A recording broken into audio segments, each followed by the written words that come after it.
Hi, hello, and welcome to another episode of The Dunker Spot. We are part of 342 Productions. I am your host, Nekias Duncan, and joining me as always is my co-host, Steve Jones Jr. Steve, how are you doing, sir? Aha, feeling good, feeling great, happy to be here, excited to be here. Thank you, Dunkers, for once again embracing your bounce. Dunker Nation, let's ride. Nekias. YouTube, hi. You can feel it in the air. And you can feel the mana. You can feel things moving in the right direction. We're going to pick it up, Nekias, because it's time to hoop it up.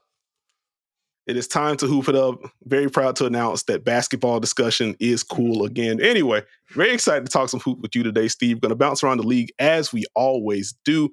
We'll start basic. Steve, who are some teams that have caught your eye as of late? Before we get to some teams that have caught my eye of late, you know what else has caught my eye? March Madness. And of course, the brackets are going to come out. Tournament's going to be great. Very excited to watch the women's tournament. Just want to throw that out there. Going to be real hoops. But it is also just time for people to be mad at their teams or that one player or someone else's team or go on fraud alert. It's that time of year. Do you smell it, Nekias? Do you smell it in the air? I can smell the frustration coming from fan bases. Turn the heat up on those takes, baby. Playoffs are right around the corner. We've got teams with enough wins to be great and teams with not enough wins who just can't get there, but then they win. So it's like, hey, maybe. And then it's like, oh, actually, no, they're bad.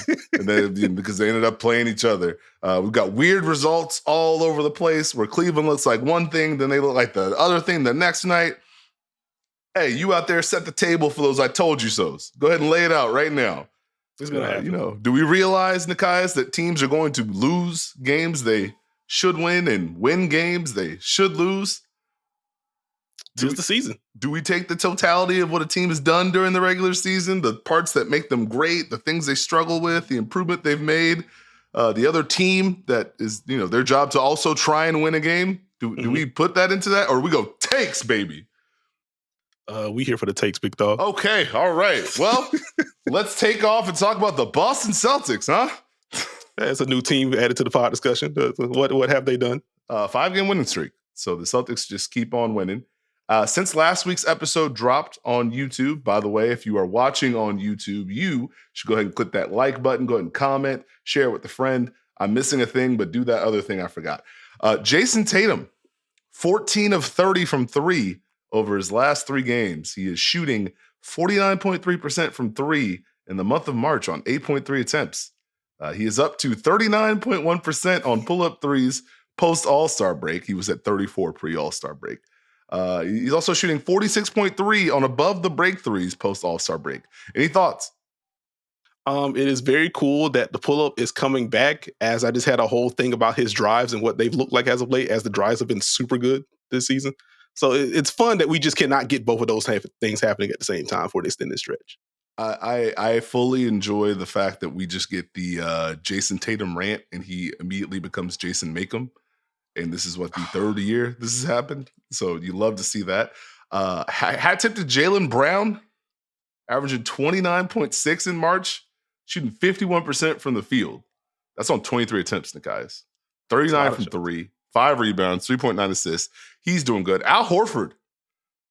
The knees are thawing out. Ooh, Al Horford demon time in the playoffs is the thing. But you watch that Phoenix game, some of those switches looked a little different. So some of the coverages looked a little different. Some of those slips looked a little different. It was like, oh yeah, it's that time of year.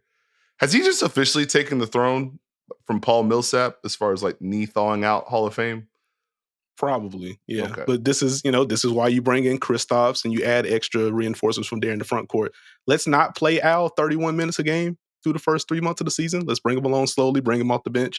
And as we get closer to March and, eventually get to April and get to the playoffs, let's ramp it up.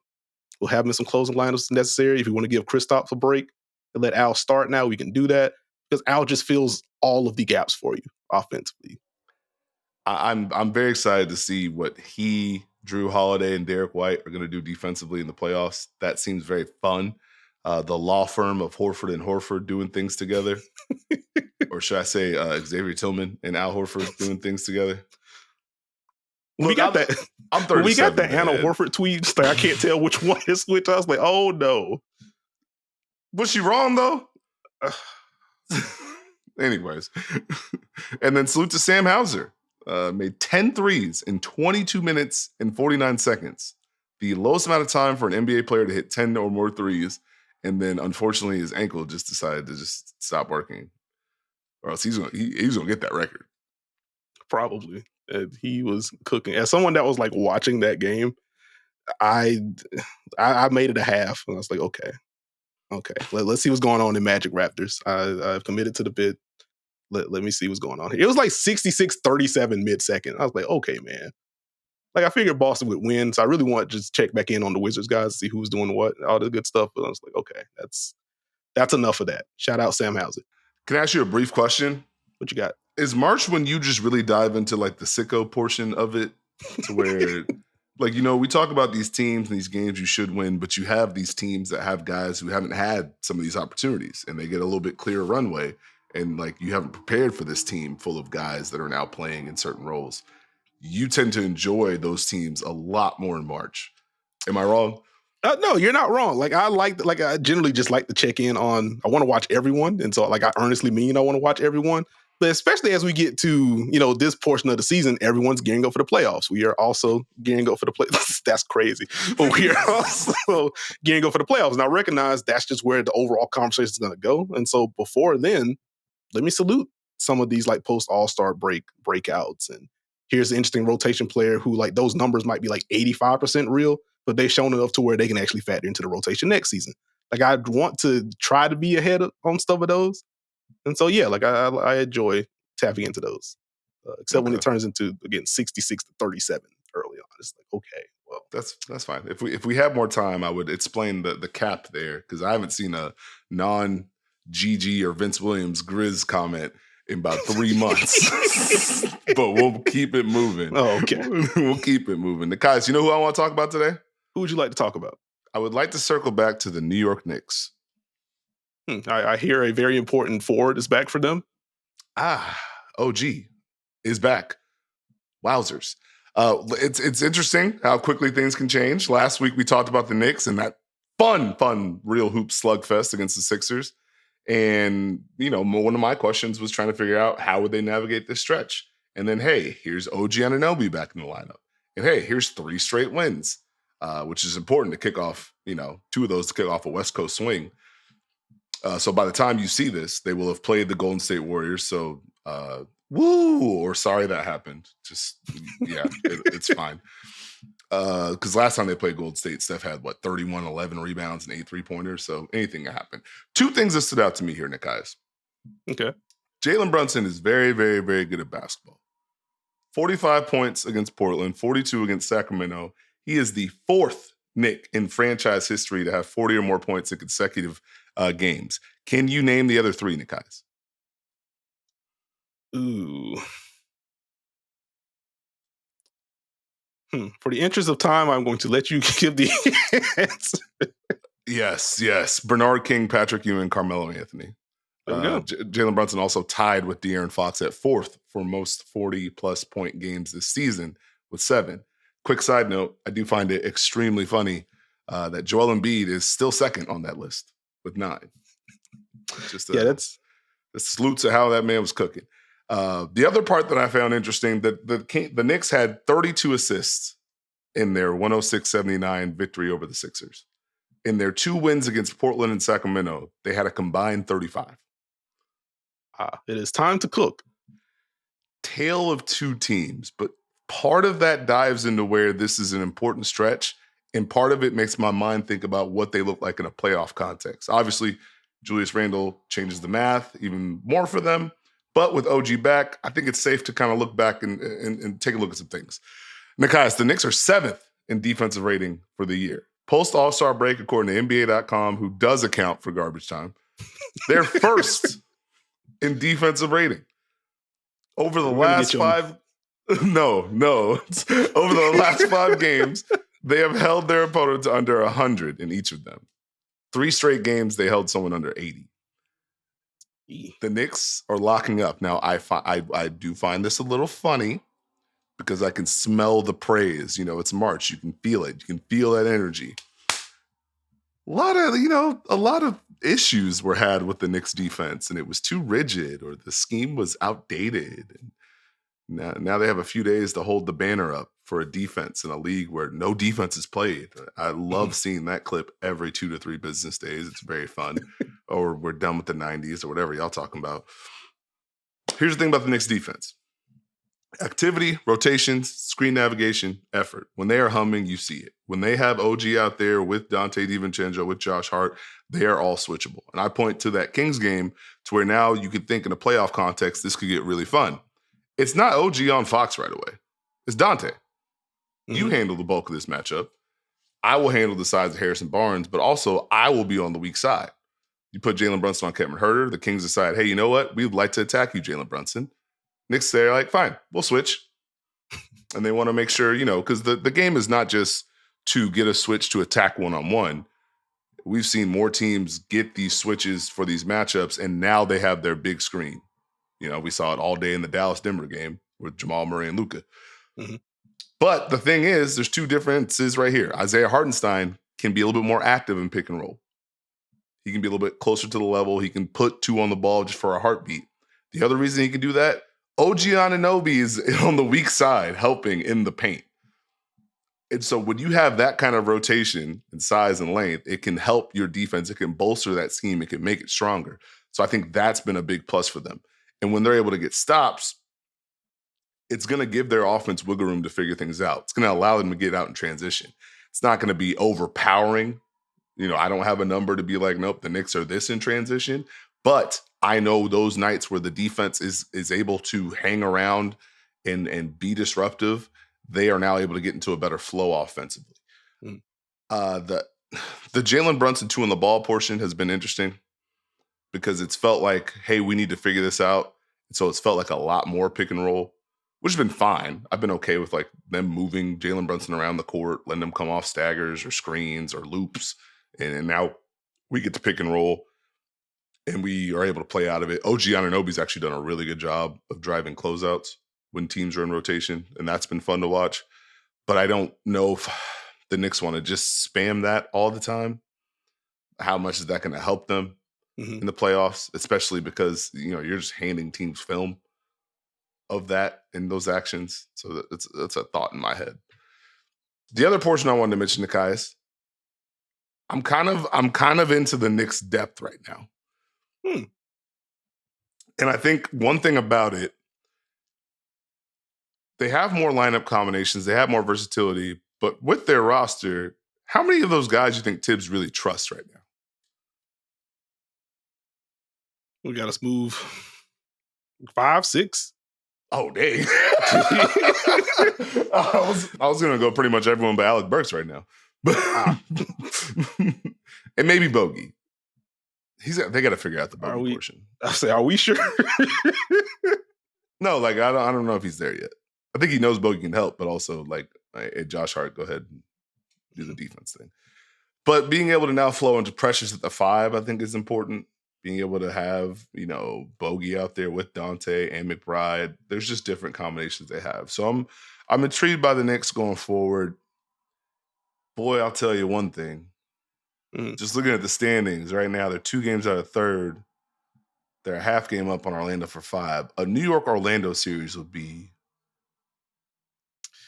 either real hoops or the series that people don't want to talk about. It'll probably be more of the latter because as I find, very anecdotal, it's why isn't defense being played anymore? Insert player from the 80s or 90s would average 60, et cetera, et cetera. Then you get the Knicks who defend like this and the Orlando Magic, which I'll very quickly note, if we do factor out garbage time with Clean the Glass, the Orlando Magic barely have a better defensive rating than New York Knicks post All-Star break, so I'll sprinkle that in. But you get these 2 elite defenses, it's like, nah, this is ugly. This is slow. Where are the buckets? Y'all want defense or not? Like, what's the bid? I don't understand. I will once again ask, are you prepared for the New York Knicks to treat Orlando like they treated Cleveland last year? Because they did it after we recorded that pod. Yeah. I guess I'm going to have to get more ready. I guess we'll see. Very quickly on the OG Anunoby front, then I had a question for you. So one, OG's been back for 3 games. three wins for the Knicks. They have won the OG minutes in those 3 games by 45 points. That seems pretty darn good. He seems pretty valuable. And as you were talking about them being able to put Hartenstein at the level and having OG on the back end there, like there was a possession in that Kings game. They slip a pass into Domantas Sabonis. Here's OG Anunoby, and normally Sabonis is just putting you underneath the basket. Didn't quite do that to OG. That possession. That's a very strong wing. So just having that value, even if he isn't going to get you the shot blocking numbers, just having someone that can hold up the opposing center and then either contest or just get out of there depending on where the center catches the ball. Very valuable. They're able to rotate well out of that. So really impressive stuff for the Knicks. As you brought up the assist number in particular, how much of that do you think the Knicks having to kind of play out of 2? And then is maybe like a secondary pass from there that kind of kills the assist opportunity, but they're still moving the ball well. Just, I guess in general, when they've gotten 2, how have you felt about the overall movement when they've gotten that? What movement? The spacing's been really good. There's been occasional movement between like Dante and Josh Hart to exchange to where Dante's one pass away. I feel like they've tried to hammer that home recently. But what movement do you mean? Are you talking about cutting? Cutting, but I guess I mostly meant just general ball movement. I think they've done a good job of getting off of it early and trying to swing and force teams to be in rotation. I think the tricky part is balancing when to take a shot and when to drive at times. And sometimes you have the, rotate, contested 3. And then sometimes you have the swing, drive, there's no one else to kick to type possessions. Or they just get late in the clock, or they just don't finish near the rim. So it's not necessarily something where I'm like, I don't think they can do it.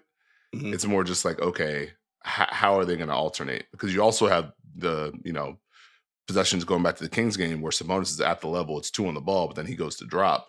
And now you're anticipating 2 on the ball. So now it's really just Jalen Brunson cooking, which again, he's been cooking. Cool. So it's not the end of the world, but now you're not necessarily toggled in the same way. Okay. Just wanted to see where you were on that. And I guess just circling back to the trust point, I would imagine he trusts Jalen, Dante, Josh Hart, OG, Hartenstein. I think he likes Precious. And then once you get Julius Randle back, that's 7. Who do you think he trusts more right now? I guess the answer is just Deuce McBride at this point, huh? I was going to say Deuce or Boyan. Or I guess Deuce or either of the new additions. Once he played that man 46 and 47 minutes, he became on that list for me. Yeah. So I guess it's like full strength. It's closer to 8. I just kind of said 6 off rip. But, factoring Julius coming back and stuff. I would like for them to find a little bit more for Boyan, but it's getting later in the season. So we will just see. I think this is a better context for him. I'm going to keep batting that drum home. I know I'm going to sound like a broken record, but I think this is a better context for him. With Julius is probably the best context for him, in all honesty. But this should be all right. I think they'll move in the right direction. Shouldn't be a huge problem. If you're the Knicks, do you want the 3 seed? Or are you okay with the 4 and Boston come see us in the second round? I do still think you maximize the path by getting to 3 because Boston has just been so good. I do feel like they match up well with Boston. Like I think that barring like somebody having absurd injury, bad luck, I think that series goes 6 or 7. I would probably pick Boston to be transparent, but like I think that series goes 6 or 7. I do think they match up well. But easier path to the conference finals would still probably be getting a 3 or 2 and then kind of working that side of the bracket. Did you have any other Knicks thoughts or any other shouts that you wanted to give? No, man. Let's go ahead and blast off, bud. Okay. As you mentioned up top, the Boston Celtics 5-game winning streak that is tied for the longest active win streak in the NBA as of recording. We will see what happens with the Monday night slate of games. So thank you or I'm sorry, depending on how those games go. Also, winners of 5 straight are your Houston Rockets. And as we look at the standings real quick, 32 and 35 as of recording.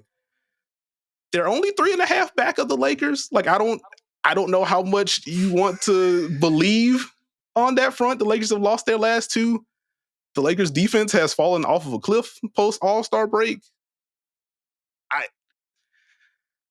It's a small enough deficit to where you at least got to keep eyes on it. I'm just saying, it's 3.5, and the Rockets are winning games right now. But winners of 5 straight. If you want to narrow it down, they've won their last streak since Alperen Şengün suffered his really bad injury. The strength of opponent, they were on the road against the Spurs. They beat the Wizards, and they beat the Cavs, and honestly ran the Cavs off the court on Saturday. And like that was where I was like, hey, wait a minute. Like I've been having fun, like either watching full games or just kind of catching segments of Rockets games. Like, this looks pretty good. They're playing smaller, tempo feels better, switching all over the place.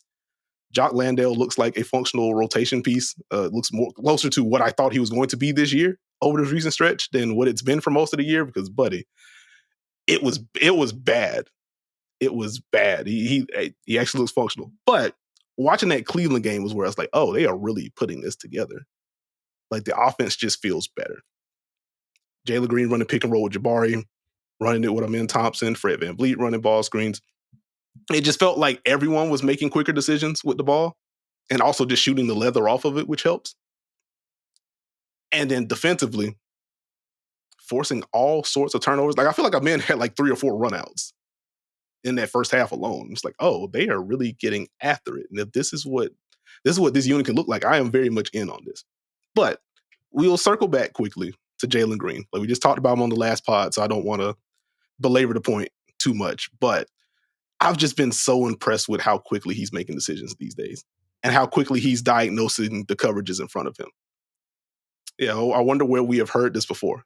But like it's been funny to like think about the progression of Jalen Green throughout his career where it's, I'm going to come off this ball screen, I'm going to snake it every time and see what we got, which not inherently a bad thing, but the best ball handlers, they're snaking pick and rolls with a reason. There is a cat and mouse with the big. If that guy creeps up, I can now throw a lob or skip it to the corner. If that guy sinks down, if he's playing too far back, I can get to a comfortable mid-range shot, etc. And it felt like Jalen was snaking it to Reed, but like wasn't processing it as quickly as he could. And ultimately, it felt like him trying to slow down for the sake of slowing down. And you don't necessarily want to do that when you also throw in some tempo stuff. And, now a conversation we had earlier this year, Jalen Green just getting the defender on his back, putting the defender in jail and kind of slow playing it there, which, again, not inherently bad.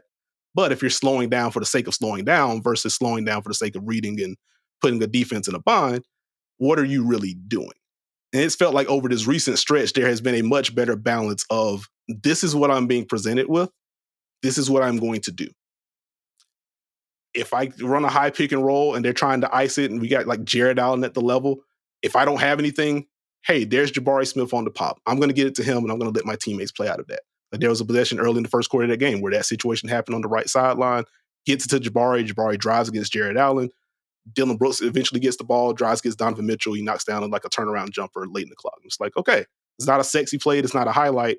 That is Jalen recognizing, I got 2. Let me get it to him. Let's play some advantage basketball.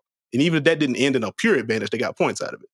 Whereas Jalen could have done too much, could have tried a more aggressive pass than necessary, could have been a turnover, just gets off of it. And like, honestly, if you looked at the last 3 games in particular, like 2 of my favorite plays from Jalen Green have been non-shooting fouls for him. Like there was a play against Cleveland where they put Tristan, late in the quarter, Tristan Thompson's in. They try to put 2 on the ball against him. He just recognizes, okay, I don't really have a pass. I can just beat this dude off the dribble. Drives to his left, gets leverage on Tristan Thompson. It's a foul. Couldn't get it. And then there was a play against San Antonio in the second quarter, I want to say. They're going into Spain pick and roll. Jock Landale setting the screen. Victor Wembanyama creeping up. He takes a bad angle to try to cut off Jalen. Jalen goes between his legs and splits the pick and roll and draws a foul on Wemby because he's just reaching at that point. And I'm just like, yo, that's all you need from Jalen Green.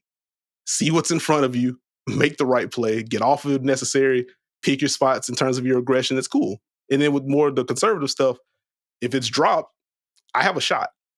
I can just do this. If it's a switch, I can boogie against you, or if there's a pocket against the switch, I can just pull straight up.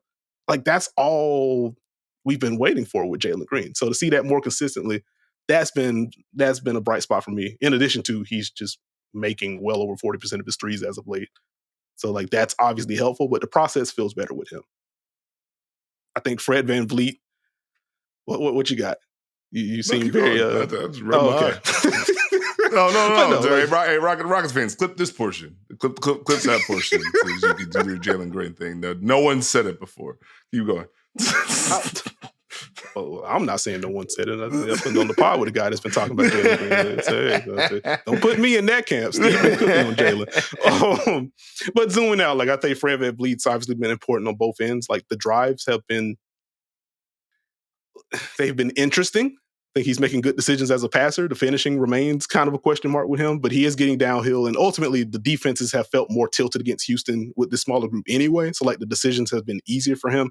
He's also knocking down a bunch of shots from deep. So, when they do play him off ball and Jalen is handling or Amen is handling or whoever else, like, he does provide that obvious value there. Also provides value as an on ball screener or a ghost screener. So, if any of those ball handler wants to run, you can still have Fred in the action. I remain impressed with what Jabari's been able to do this year. Like the shot is just here.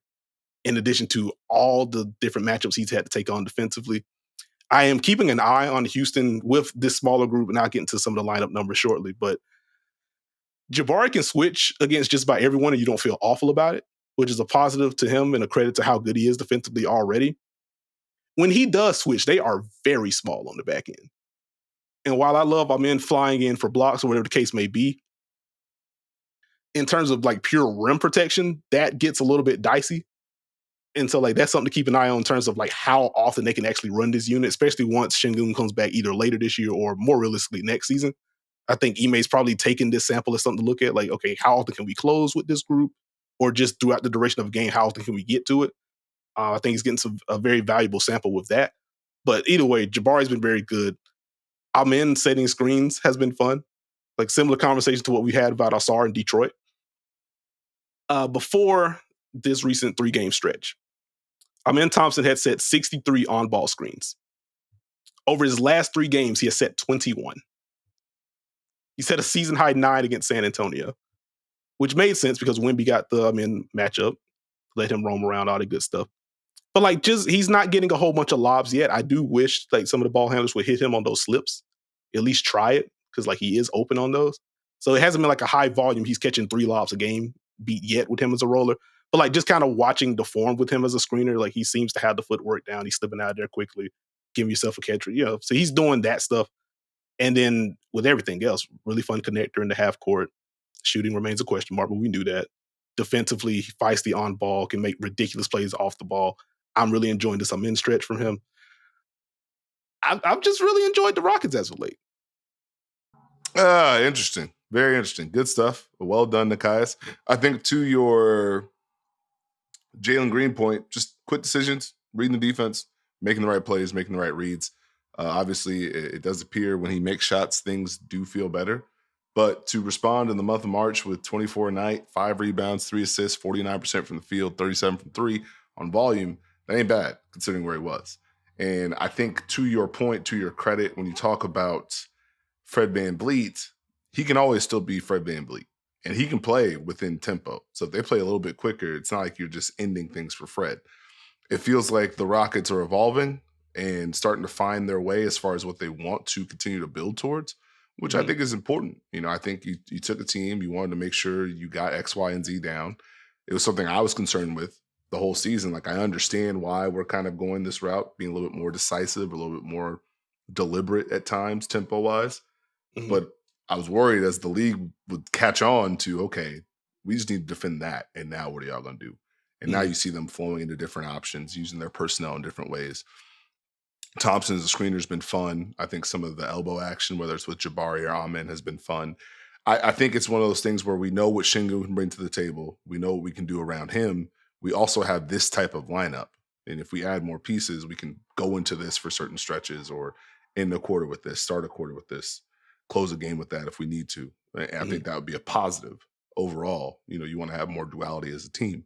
I think to your Jabari defense point, it's been interesting to watch not just the switching and the activity on those, but also when he's guarding a big off a switch and the timing on, his contests at the rim. That's been positive to see. It's nice to see Dylan Brooks getting back to making shots. I think that's been fun. And then the off-ball stuff from Jalen Green, too, has popped a little bit as far as his timing relocating. It's been fun. It's been fun. Did you know during this 5-game win streak, Amen Thompson, 14 points, 7 rebounds, shooting 72% from the field? That's pretty darn good. Yeah. Also crushing the offensive glass as well. So, again, you cannot You can't stash small guards on him. Like, I think it has shifted, especially with this lineup. So I think that is driving it more than anything. But you got to stash bigs on him if you're going to stash anyone on him. Like, I just think he's already made stash a guard that we don't want to defend actions on Amen Thompson is a viable strategy moving forward.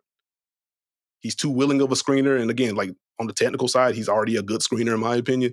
But beyond that, he will just crush you and generate a bunch of extra possessions if you put a small guy on him. Just very quickly on the lineup front, the Fred VanVleet, Jalen Green, Amen Thompson, Dylan Brooks, Jabari Smith Jr. lineup has played 42 minutes this year. 39 of those have come since Şengün's been down. But in those minutes / 89 possessions per clean the glass, a 136 offensive rating, a 121.1 defensive rating. They have nearly a 31 offensive rebound rate with that group. They do not turn the ball over at all, a 9% turnover rate. And they don't allow offensive rebounds that often either with this group. So that is interesting. Again, it's less the rebound, again, more if team gets shot at the rim, what's happening here with this group. And if they are sinking in extra help in the paint, then those sprays out, those sprays to the corner or out to the perimeter in general, like you're getting some uncontested looks there. So there are still some things to sort out defensively with that group. But the early returns with Houston have been pretty darn good. So I just wanted to give them a quick salute. So making the play-in push, we'll see. The play-in push, you got them over the Lakers? I don't, but again, it's close enough to where you have to keep eyes on it. That's all I'm saying. If you're burying the lead, the Rockets have also won, 4 straight road games? Yeah. Which is very, very important considering they've won 9 total for the year. They picked the right time to have this kind of run. So just wanted to quickly salute the Houston Rockets. Okay. Who's got you thinking, bud? Well, loosely related to the Houston Rockets, I guess the team that is making me think the most would be the Brooklyn Nets right now. As I kind of teased, the Rockets are close enough in the play-in race to, you got to keep eyes on them to see if they can make a run. The Brooklyn Nets starting to fade. They really had an opportunity to make a run, especially directly after like Trae Young went down. I have some Atlanta stuff a little bit later, but had an opportunity to close some ground, as did Toronto Raptors, but thus Scotty Barnes went out. The Raptors, I think, have lost like 7 straight as of recording. The Nets have lost their last 3. They are now 4.5 games behind Atlanta for the 10 seed as of recording, 26 and 42 overall. I am in a really weird place with Mikal Bridges in particular. And for me, it's been trying to balance what the context is for him offensively, what defenses are doing to him more recently, and how his team has been able to or not been able to capitalize on that. And just general Mikal Bridges is missing the mark in this particular area. Like if you just look at his post All-Star break numbers, 16.3 points per game post All-Star break, 45% on twos, 34% from 3 on high volume, only getting to the line 3.5 times. Not ideal. More pressing, 31% on mid-range jumpers post All-Star break. And we know how good Mikal generally is on those looks. Whether just pure pull-ups around the elbow or those fading jumpers to his left, he's very comfortable knocking down those shots. The fact that those haven't fallen at all, it's the analysis here. It stinks that he's not making shots. But just kind of looking at what he's been able to do inside the arc, it just feels like he's not comfortable inside the arc or hasn't been post All-Star break. And that's probably the most concerning part for me with him. And like just looking at him coming off a ball screen, getting inside the arc in general. If you are to envision a high pick and roll with Mikal, he's getting drop coverage.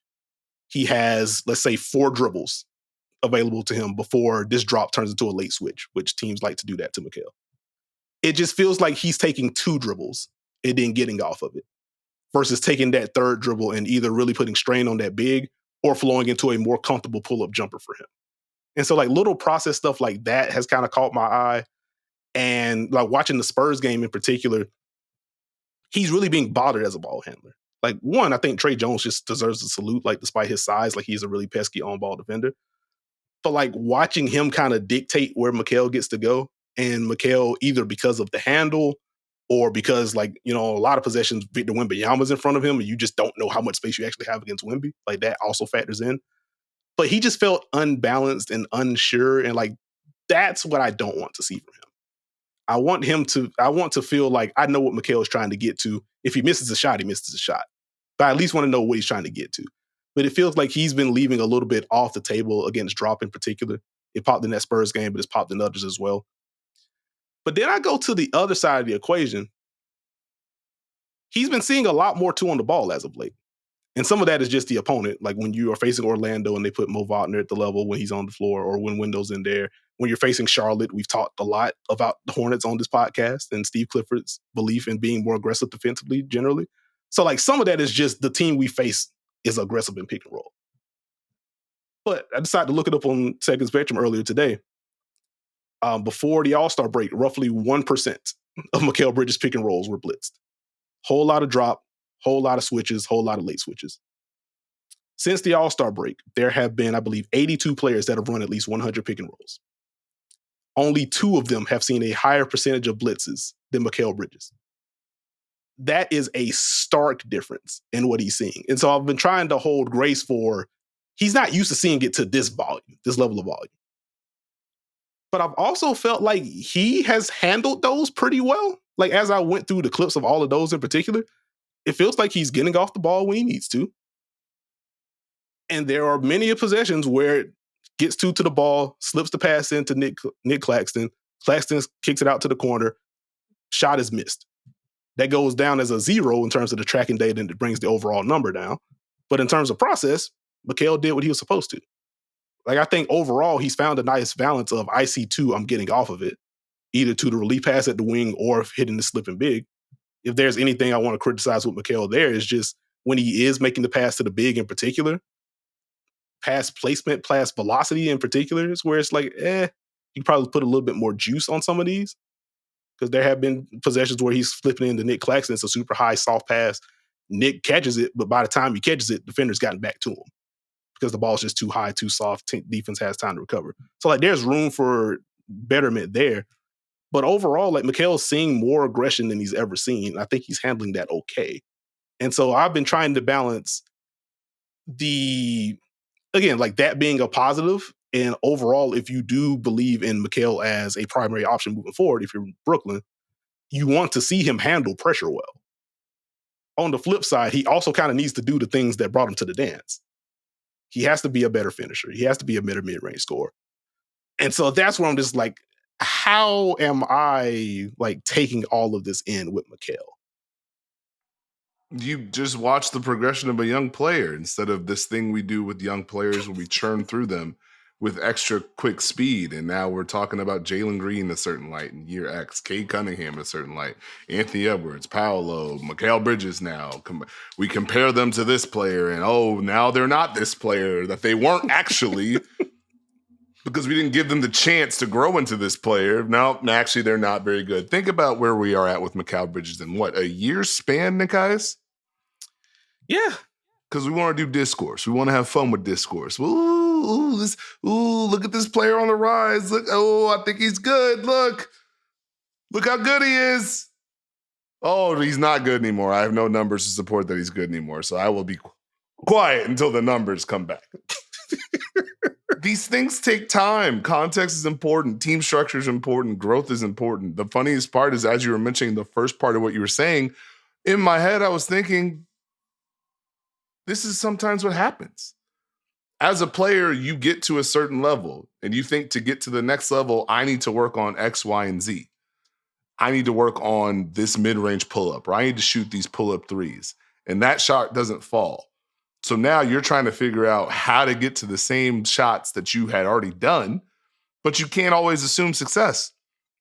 When you think about it, the first thing that went into my mind when you talked about Mikal and pick and roll and being bothered, think about the fact that now Brooklyn will come up the floor, just throw it to Mikal early in the clock, and he has to wait for a pick and like a big to come set a screen for him. How much did we see that last year? Didn't feel like very often. As the starting point. Now, if he was cooking off movement or in transition, then yeah, all of a sudden, yeah, it's different. But now it's like, no, you're good. Go ahead and make these plays.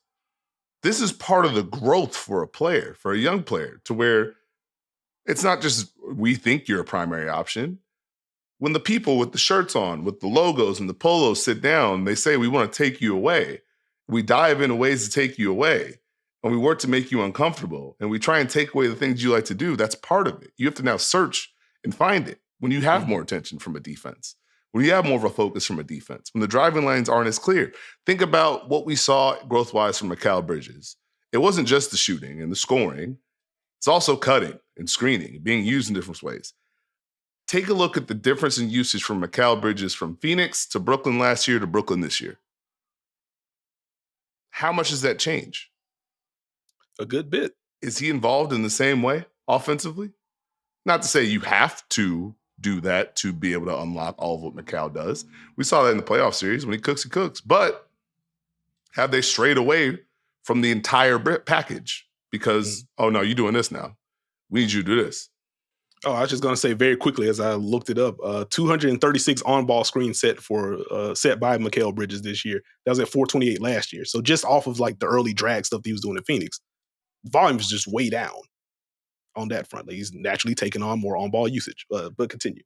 It's a different player, it's different context. Now you got to figure out, have we overcorrected or have we overpushed into this territory? Not the primary option territory, but this is your specific role for our team. Have we taken things off the table for you?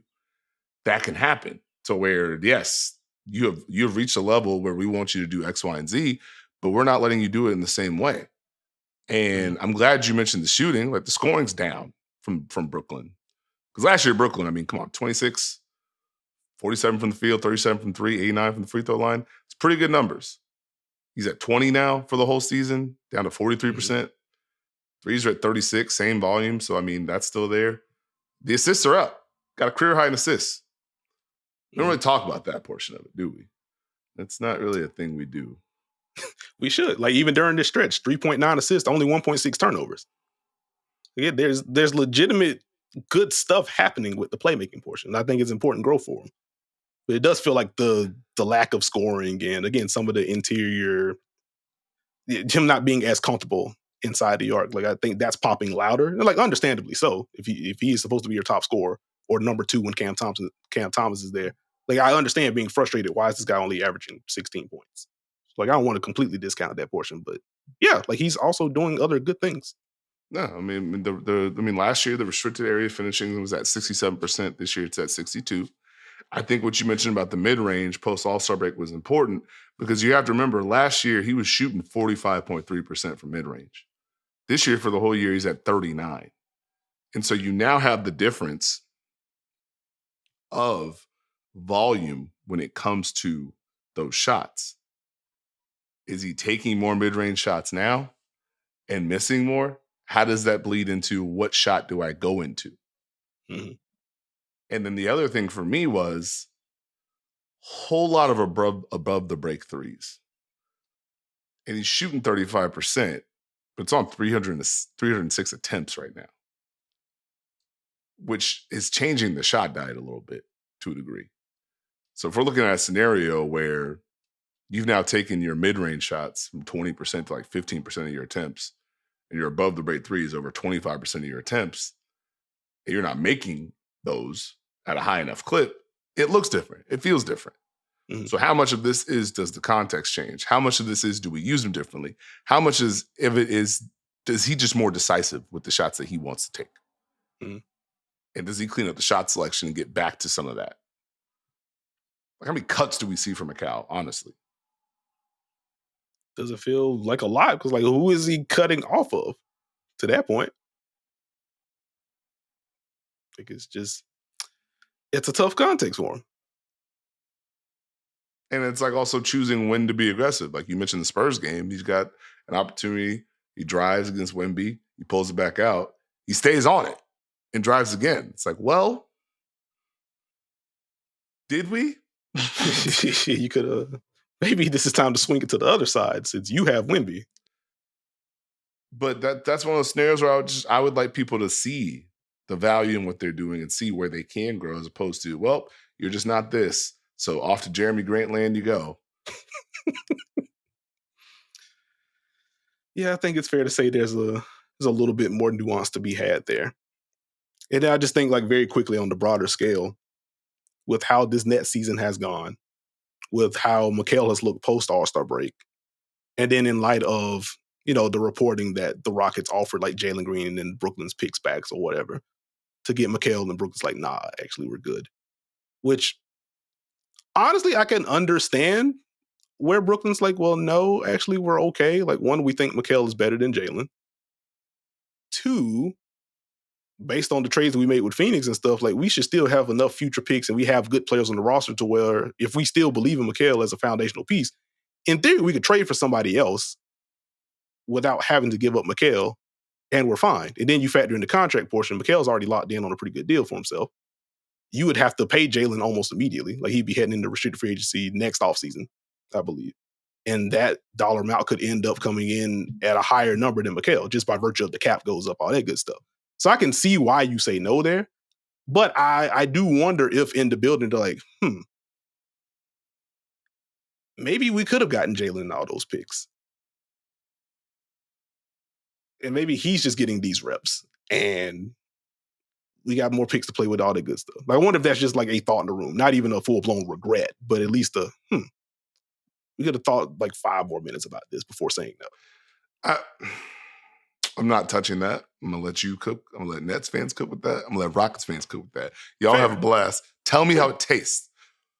For me, I would just like to see more of a flow for Brooklyn so I can know, okay, Mikal's just not playing at a certain level. Because there's just so many possessions where it's Dennis Schroeder pick and roll, Mikal's on the weak side, they're not even thinking about it. Cam Thomas pick and roll, they're not even thinking about it. So it's like, how many secondary type drive kick plays, skip pass plays is he getting? Not to throw bail, because the numbers are the numbers. The performance isn't at a certain level, but I don't know if that defines him as a player. Yeah. I mean, because you look at a player like Brandon Ingram and the growth that he showcased with his shot diet and being able to maintain that shot diet while also adding to his game. These things can happen. You look at DeMar DeRozan, how he's grown and how he can still play at a high level. These things can happen. Zach LaVine, to where he was as a scorer, and to a playmaker, and to the drives are hitting. Things evolve. Let them evolve, people. Let them evolve. Hey, Steve, what do you think about Brandon Ingram as a passer?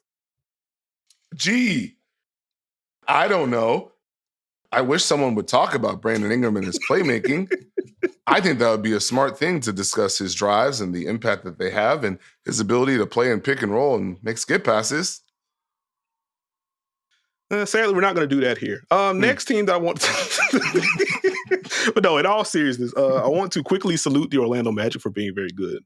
But also, I want to salute the Orlando Magic broadcast team, because I'm very much about to just steal the Is This Anything section.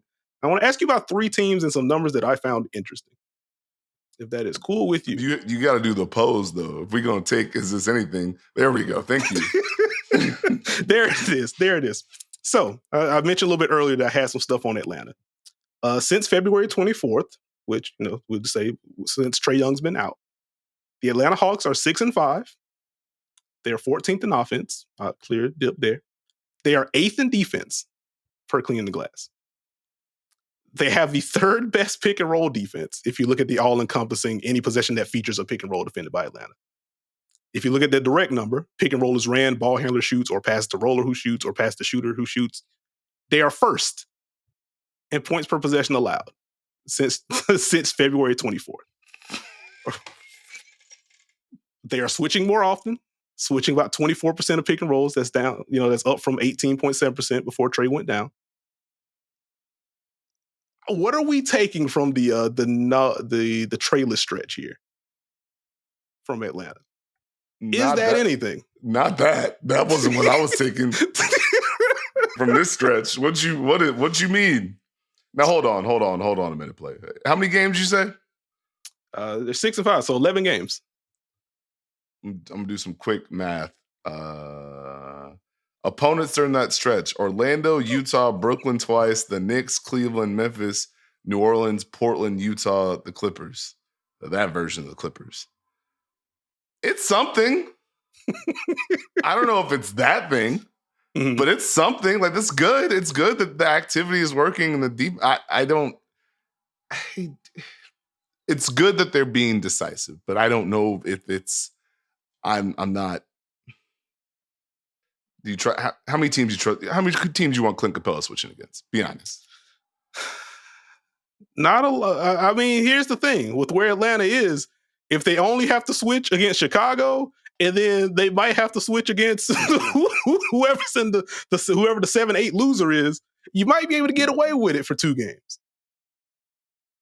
But then they'd have to face Boston, in which that's not going to go the way that you want it to go. So, but yeah, I just wanted to point out Atlanta, they're switching more. Defense seems better overall. Again, the offense has obviously dipped. So it's not like the Hawks are just a much better team without Trey, all that good stuff. So I'm not going that far. But I just want to see, like, hey, where are you at on the defense in particular? Because it makes sense without Trey in the lineup that they're able to switch more because they just have bigger bodies in. And they've got good stuff. But again, you brought up the schedule, all the good stuff. So just want to see where you were. Hey, wait a minute. Nah, Jalen Brunson didn't even play that next game. Nah, I'm changing my vote. No. Bro said it means nothing. It doesn't matter what your PPP is. Gosh darn it. That is a shot and a half. Okay, let's move on. I'm going to talk about the Denver Nuggets very quickly. 11-2 post All-Star break. Basically, technically a half game behind OKC, but with the tiebreaker, they're basically a full game back. OKC has the tiebreaker right now. But since the All-Star break, second best pick and roll defense in the league, 0.89 points per possession. They have the 5th best overall defense. We've been talking about Denver's defense throughout the podcast this season, so nothing different there. The more interesting thing for me with Denver's defense, they have the second highest switch rate in the league post All-Star break. They're switching over 38% of pick and rolls post All-Star break. Number one, you can guess it is Brooklyn, switching nearly half, but 46% or whatever. Is this a virtue of some of the teams they face? Do you feel like this is just let's get some more reps in right now during this specific stretch, just so we can sprinkle it in throughout the postseason?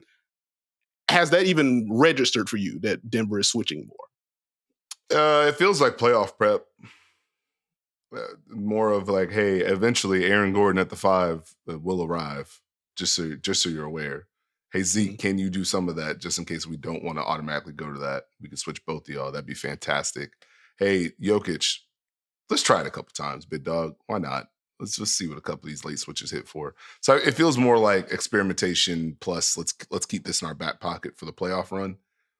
Because eventually that's what they got to last year. As far as Aaron Gordon, Jeff Green, you will solve the Jokic off the court minutes by switching. So it feels like a recreation point for me. Okay, got you. Positive, though. It's positive. Okay, got you. Last one I have for you. I want to go back to the weekend with the Pelicans getting a crucial win over the Los Angeles Clippers. They closed that game with Brandon Ingram on the floor, Trey Murphy III on the floor, Herb Jones on the floor, Zion on the floor, Larry Nance Jr. on the floor. No CJ, which I found interesting. Oh, no. Yeah, you're going to sound like the Pelicans fans that was yelling at me this weekend. You brought that to the podcast? That's what you want to do to me? No, I'm just what you want to do to me? And I will just note that particular lineup, per Clean Glass, has only played 17 possessions this year. So my question is going to be, I have another lineup stat too I get to, but just on that front, was that a one-off, Larry Nance is playing well, CJ hasn't shot well in this one, let's just close with this group? Or could you see them tapping into that lineup, or just those 4, Brandon Ingram, Trey Murphy, Herb, Zion, without CJ? Do you see them tapping into that more as the season ends / gets to the postseason? I mean, I'll take it off just purely CJ. I think it's optionality for the Pelicans in the sense that we have different groups that we feel comfortable closing with depending on the matchup, depending on the scenario. Do we need size? We can now size up a little bit. Do we need to be more switchable or have someone who can do some of the switchy things so it's not just Zion? Or do we need someone who can be active and help if teams are trying to attack Zion? Those kind of things I feel like is a positive for the Pelicans to have optionality in case, okay, JV's not working at a certain level, we need to go in this direction. Or CJ doesn't have it going, we can still do in this direction. So, I mean, I wouldn't lock it in as CJ's just not going to close. Yeah. But I think it's more of a, and also, you know, if you have a scenario where Trey Murphy is playing well, he may earn the opportunity if he's on one of those heaters. if you have a scenario where Herb Jones plus insert defender here is playing well, they may get themselves in a scenario where, oh, you sprinkled enough makes, we need the havoc on the other end. So I think that more speaks to the Pelicans having options than just, it's just not going to be CJ. Yeah. Makes sense. And then just quickly, just to put a bow on like the CJ portion in particular, because I do agree with you overall. Like I think it's more about the optionality than let's pick on CJ. Like CJ is the easy one in this case, just because, this is interesting. There's no CJ here. And also just looking at the roster, like he's the smallest player of that group. So if you do want to size up, then naturally he's going to be the guy. But on the year, 109 possessions with Ingram, Murphy, Jones, and Zion on the floor without CJ, a plus 20.1 net rating in those possessions. Offense, below average, honestly, a 113.8 offensive rating, though they have not shot well from three in those lineups, only 30.8% from three in that group, but a 93.7 defensive rating, which really intrigues me on that front. So again, just wanted to toss it to you to see where you were on that. I got a question for you. What's up? Is that closing lineup better than if you ever were to go CJ, Trey, Brandon Ingram, Herb Jones, and Zion? I mean, if Zion's going to defend this hard, like that, you might be able to get away with Zion at the 5. Obviously going to depend on who you're facing, but you may be able to get away with that. And that's a lot of offensive firepower in particular. Keeping Zion at the 5 in my back pocket. That's one of those things where I can't stand that I caught that game. I feel like it was like a Washington game. They did it for like 4 minutes. And I was like, oh, they're doing the thing. And then I'm like, hey, they're going to do the thing. And everyone's like, no, they're not. I'm like, okay. Well, that's not fun. And then very quickly before I hand the mic over to you, just want to see how often they've even played that lineup. Per PPP stats, CJ, Brandon Ingram, Zion, Herb Jones, Trey Murphy on the floor together, 34 minutes together on the year. The net rating is not kind, but it's a 34-minute sample, so I want to see what the actual total is. A minus 13 in 34 minutes. The net rating is like a minus 23 or something, but again, it's 34 minutes. So, this man. But they have lost those minutes so far. That man hit me with tape that for data. All right. Did you have any other interesting things? Golly. No, I'm going to cap it there. Who are some teams that are making you think, Steve? Well, honestly, I brought up a team that I thought was making you think. Do you have thoughts about the Los Angeles Clippers? Do you have thoughts about the Los Angeles Clippers losing to that version of the Atlanta Hawks at home? Do you want to talk about it? Do you want to talk about it, Nekias? Or you know what we should do? We should just point to all those games where they blew leads, and then just cap it there. Dealer's choice. Which one do you want to do? I see what you I see what you're doing. I think with the Clippers, I wonder how much of it is just weird February, March, and them kind of having to prove it stretch early on that got them into like the top 3 spots, and it's like, okay, let's just make sure we're healthy now. Which I would understand if that's what they got to, but it's also a bit of an indictment. Like, didn't y'all make a whole thing about caring about the regular season, and now y'all have this really, really positive stretch, and it's like, now we good. We'll just tap into it when we need to. Like, if that's the thing, it kind of goes both ways for me. In terms of like what I'm actually noticing with the group, like I remain very frustrated by their transition defense. And like, that's just something that has to be cleaned up. It doesn't matter who's playing, if you have Harden out, if you have Kawhi out or whatever, like that just has to be cleaned up. Like in most cases, I mean, Zoo's the biggest guy in your rotation. I can understand him. He's going to be in the paint. He can try to crash or whatever. Like send another guy at maximum if you want to crash. If you have a favorable lineup, small guy on, insert big wing here, and you want to crash the offensive glass. But like, just get back. I feel like that solves so many of their issues defensively. You look at like the overall defensive rating, post All-Star break, and all that good stuff. Literally get back on defense. And I think they'd be okay. Like that part bothers me. And I guess to the offensive side, before I let you go, I'm sorry, I feel like I'm talking a lot. But to the offensive side, like just keeping an eye on James Harden in general. I don't want to. We're back. We're so back. Don't do me like this, man. What like you mean? It's not my fault that every time we go, you hit the James Harden button. What you want me to do? All I can do is point it out. James Harden has been very good for this season. Like I've made cases here, and also like when we did the episode with JJ, like, hey, we should probably at least keep an eye on Harden for like an all-star spot. He ultimately didn't make it. All that good stuff. But like James Harden has been very good on balance. I do not want to take that away from him. I will say, like, if I've felt more and more games recently with the Clippers where he's not getting into the pick and roll as quickly as he was. It's feeling a little bit more pound heavy for him. And then there is just the general, if we are actually going to press the Nekias button, how many shots is he taking at the rim? How often is he touching the paint? If we're going to tap into that portion, like I do think it's at least worth acknowledging. That part hasn't super been there as of late. And if the floater isn't going to go down to the same degree, then the middies aren't hitting like that either. And it's I think, again, obviously he's still really good. The organization that he brings to the offense is still very valuable. Him having the ball in general gets Paul George Kawhi off of it, and you can set up different things from there. So, like, I'm not arguing he's a net negative or anything to the sort. But if he is going to have the ball, like, they do need to get into their actions earlier. Like, we've literally seen it, so he can do it. Get into the actions earlier. And then as a scorer, he's going to have to put pressure on defenses, especially as we move into the postseason.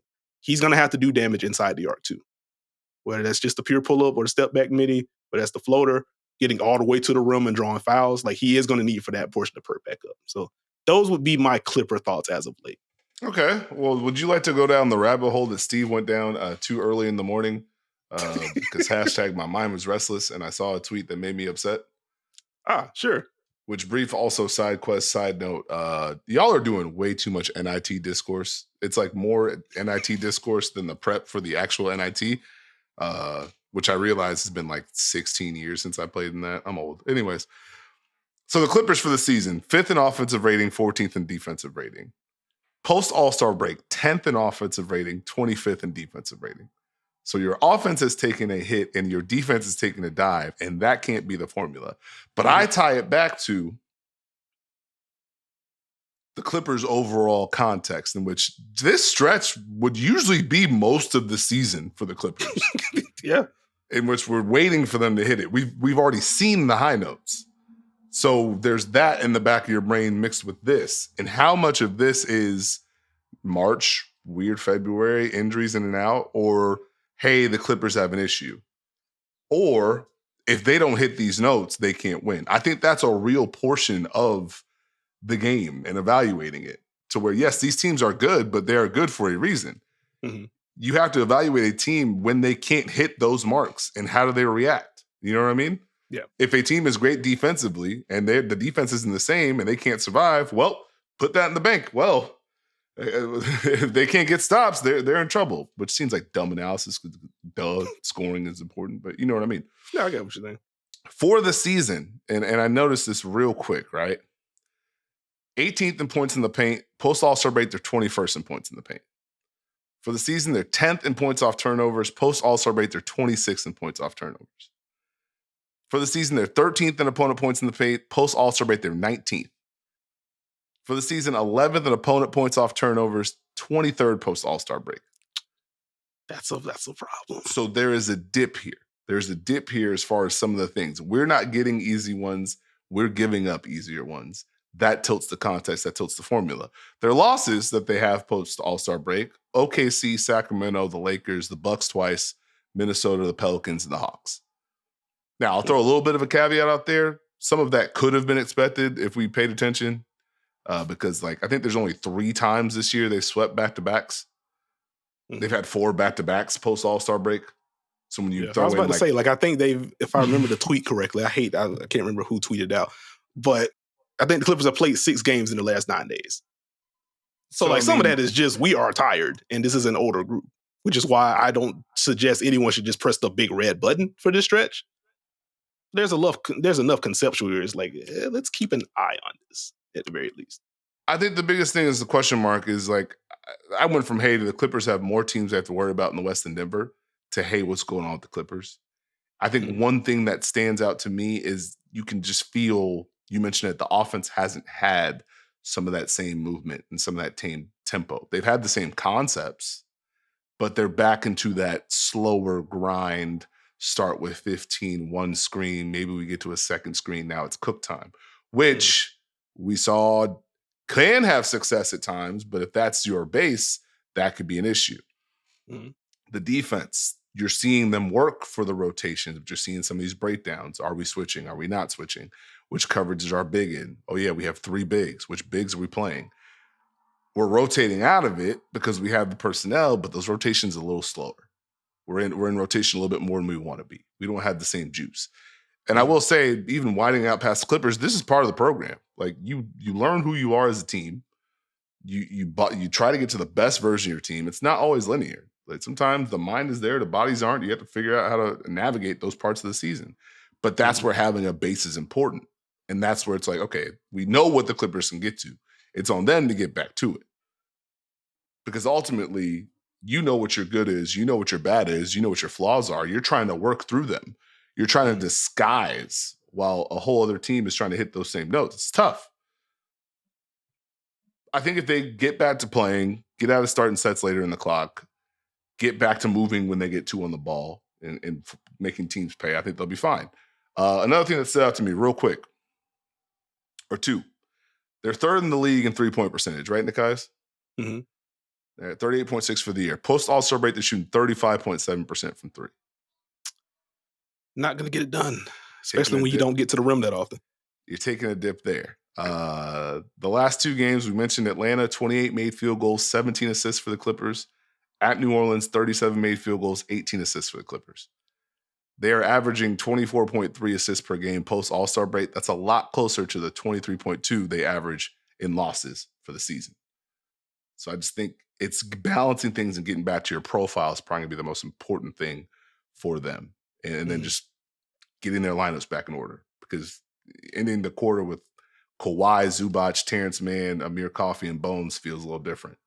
Starting the quarter with James Harden, PJ Tucker, Amir Coffey, Bones, and Daniel Tice feels a little different. So I think it's a lot of what we talked about before for the Clippers, now creeping back up at a not ideal time. Yeah. I had to say very quickly, it's not his fault just because of the injuries and stuff like that. These Daniel Tice plus PJ frontcourt minutes are, hey man, it's not fair to insert star hero that's in with those 2. You just don't have room. It's just 2 very obvious help points while there. And again, like it's not some of this, we just kind of have to find minutes because a lot of guys are out. But if we're just talking about what's contributed to some of this wonkiness for them offensively and stuff like that during this recent stretch, like that's part of it. That's all I got. Can I ask a question real quick? Sure. Quick free throw. What you got? Marcus Morris or PJ Tucker? I don't know if you're gonna like my answer. I ain't gonna hold you.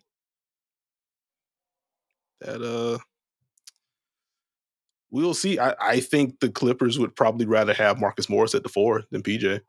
All right. All right. All right, moving right along. Hey, Nekias, what did you think of Cade Cunningham's late game shot against the Miami Heat? I don't know what he was doing. He told you what he was doing, but go ahead. No, I just when you don't have a shot clock and the game is tied, you need to win that game or you need to be prepared to play 5 more minutes. And for him to take that shot with that much time on the clock in a tie basketball game, that bothered me. And as I am Mr. Process guy, even if he hit that shot, I would have been like, hey, that's cool. Why on earth did you take this with this much time on the clock? So I don't mind Cade I don't mind the shot that Cade took. I don't mind Cade as a concept saying, I am ending this. When you don't have a shot clock, you can't take that with that much time on the clock. Especially since it was that shot. It'd be one thing if he just like beat Caleb Martin off the bounce and got to the rim and missed. I still wouldn't want him to go that early, but at least, okay, you took a shot there and missed. The type of shot it was, he literally could have just got that whenever he wanted to, I feel like. You have to end the game or go to overtime there. Now, here's the thing, right? Mm-hmm. Number one, when these conversations come up, we get ourselves into like a lot of hypothetical land, which I don't love. It's not my favorite thing to do. Mm-hmm. I do think Monty Williams told the truth, and y'all didn't like some of it.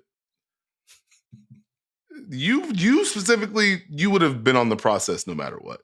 But there's a lot of folks. If Cade Cunningham had hit that shot to put the Pistons up and they end up winning that game, They would be like Cade Cunningham or something. I don't know, whatever the kids say these days. They would have let that fly. And then once I kind of heard what Cade said, and this is not me saying I agree with the shot, but you got to live with some of these shots they take. Hey, man, I got to be better, but I thought they was going to double. And I go back earlier, I think the Pistons were down 2. Mm-hmm. Cade's like, okay, it's time to boogie, baby. And Bam Adebayo is literally just lurking, staring at this man to the point where I'm like, oh my God, he's about to hit at any point. He didn't ultimately. Cade was able to turn the corner and got a layup.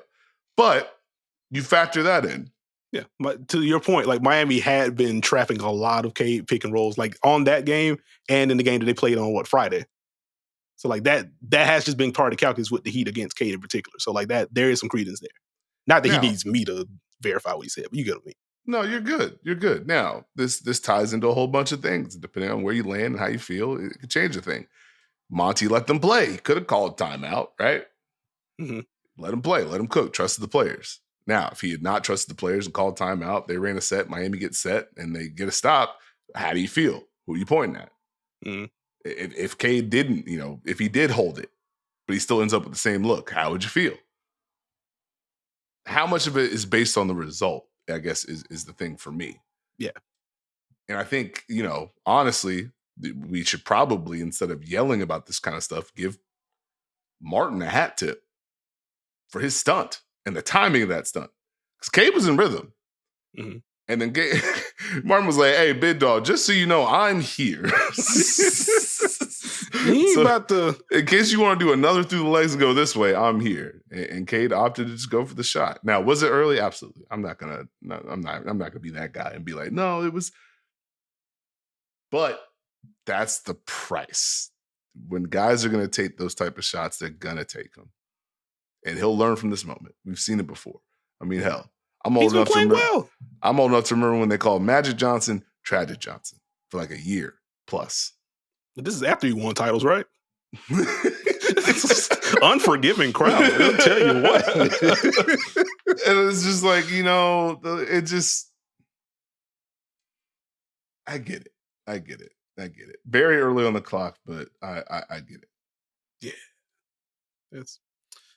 He'll be all right. Which, sicko of me. But like I really enjoyed the Heat Pistons 2-game series over the weekend. That was some good stuff. Bam and Jalen Duren going after it. Like it was now neat. The funniest thing is if Cade goes off against Boston. I mean, didn't Detroit already almost beat him? Though I guess, that was without Cade though, wasn't it? Wasn't that while he was out and that was the whole, hey, the Pistons look like this while Cade's out, et cetera. There's been so much discourse on the Pistons this year.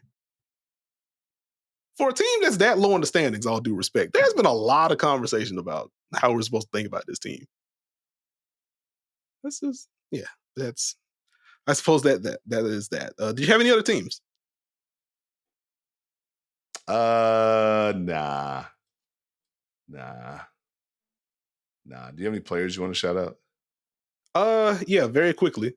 Funny enough, let me start the bidding with Bam Adebayo, who had the 5-game point against OKC, and like again, someone to watch threaded that whole game and stuff. Like Bam he just could not hit shots. It was just a very weird Bam game. Which, newsflash, it is as frustrating as it is. I don't want to take frustration away from people.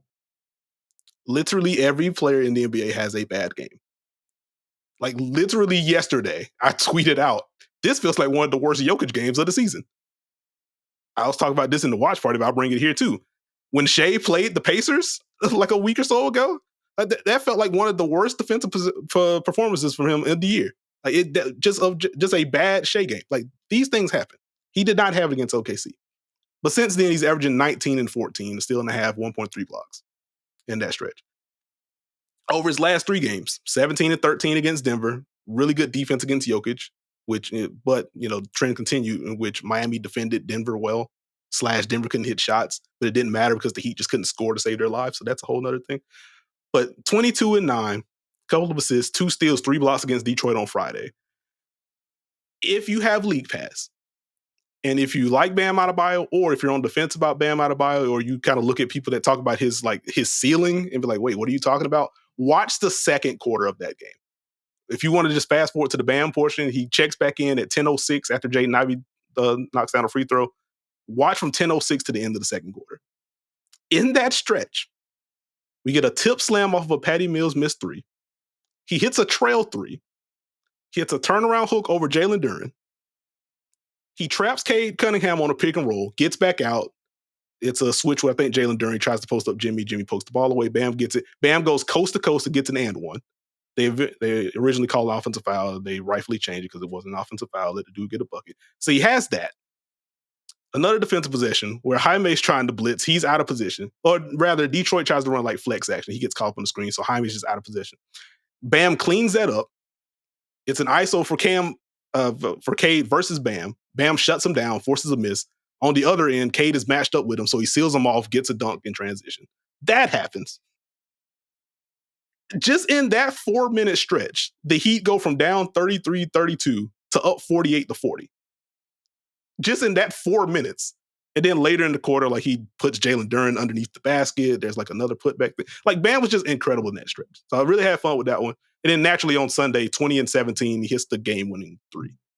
Cashed it clean. Which 3 of 3 from 3 over his last 3 games. That's a lot of threes, but yeah, Bam's just taking above to break threes now. So that's neat. We'll see if that continues.